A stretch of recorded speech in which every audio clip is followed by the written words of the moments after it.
താങ്കളോട് എനിക്ക് ചോദിക്കാനുള്ളത്, താങ്കൾ പറഞ്ഞ നിലവിൽ എന്താ പ്രശ്നം എന്ന്. നമ്മുടെ മണിപ്പൂരിൽ നടന്ന സംഭവങ്ങൾ ഒരുപക്ഷെ താങ്കൾ അറിഞ്ഞോണ്ടോ എനിക്കറിയില്ല. 2 പെൺകുട്ടികളെ നഗ്നനാക്കിക്കൊണ്ട് തെരുവിലൂടെ വലിച്ചിഴച്ചത് താങ്കൾ അറിഞ്ഞോന്ന് എനിക്കറിയില്ല.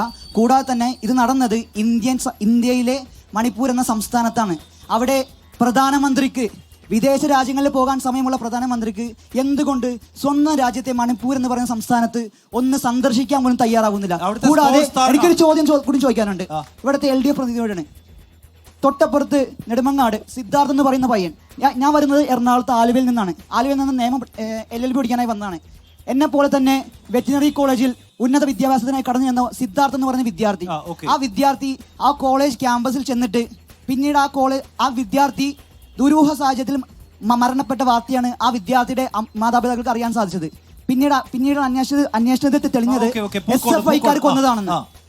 എന്നെ പോലെയുള്ള വിദ്യാർത്ഥികൾ ഇന്ന് കേരളത്തിൽ എത്രമാത്രം സുരക്ഷിതമാണ്? SFI പോലെയുള്ള അക്രമ രാഷ്ട്രീയക്കാർ മണിപ്പൂർ വിഷയത്തിൽ പ്രധാനമന്ത്രി ഇതുവരെ ആ പരിസരത്ത് പോയില്ല എന്നതാണ്. 2014 നരേന്ദ്രമോദി സർക്കാർ അധികാരത്തിൽ വന്ന ശേഷമാണ് മണിപ്പൂരിലുണ്ടായിരുന്ന പ്രത്യേക 2014 നരേന്ദ്രമോദി സർക്കാർ അധികാരത്തിലെത്തിയ ശേഷമാണ് കാശ്മീരിലെ പ്രത്യേക സൈനിക നിയമമടക്കം പിൻവലിച്ചത്. നരേന്ദ്രമോദി സർക്കാർ വന്നതിന് ശേഷം ഒരു ദിവസം പോലും ബ്ലാക്ക് ഡേ മണിപ്പൂരിൽ പ്രഖ്യാപിച്ചിട്ടില്ല. UPA സർക്കാരിന്റെ കാലഘട്ടത്തിലും നരസിംഹറാവുവിന്റെ കാലഘട്ടത്തിലും എണ്ണിയാൽ തീരാത്ത അത്രയും ഗോത്രവർഗ കലാപങ്ങൾ മണിപ്പൂരിൽ നടന്നിട്ടുണ്ട്. നരേന്ദ്രമോദിയുടെ 10 വർഷക്കാലത്തിനിടെയാണ് പ്രത്യേക സൈനിക നിയമം പിൻവലിച്ചത്. ബ്ലാക്ക് ഡേ പിൻവലിച്ചതെല്ലാം നരേന്ദ്രമോദി സർക്കാരിന്റെ കാലഘട്ടത്തിലാണ്. കലാപങ്ങളെ എല്ലാം ഞങ്ങൾ എതിർക്കുന്നു, ഞങ്ങൾ ഒന്നിനെ അനുകൂലിക്കുന്നില്ല.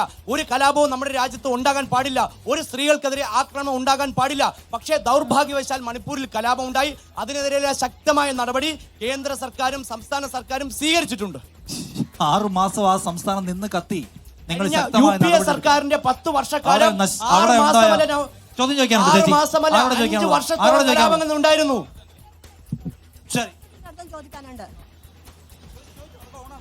ഈ ഇലക്ട്രൽ ബോണ്ടിനെ കുറിച്ച് പിന്നെ BJPയുടെ വക്താവിന് എന്താണ് പറയാനുള്ളത്? ഇലക്ട്രൽ ബോണ്ട് വഴി കോടിക്കണക്കിന് രൂപ BJP സമാഹരിച്ചിട്ടുണ്ട്. കോൺഗ്രസ് ഒട്ടും മോശമല്ല, കോൺഗ്രസ് വാങ്ങിയിട്ടുണ്ട്. അതിനെക്കുറിച്ച് എന്താണ് പറയാനുള്ളത്?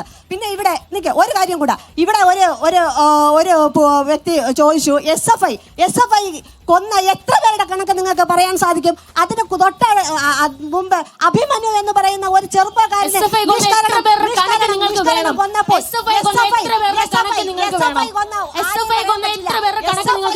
മുഖ്യമന്ത്രി ക്ലിഫ് ഹൗസിൽ നിന്ന് 14 കിലോമീറ്ററുകൾക്ക് അപ്പുറം ഒരു പയ്യനെ തല്ലി ചതച്ച് കൊന്നിട്ട് മുഖ്യമന്ത്രി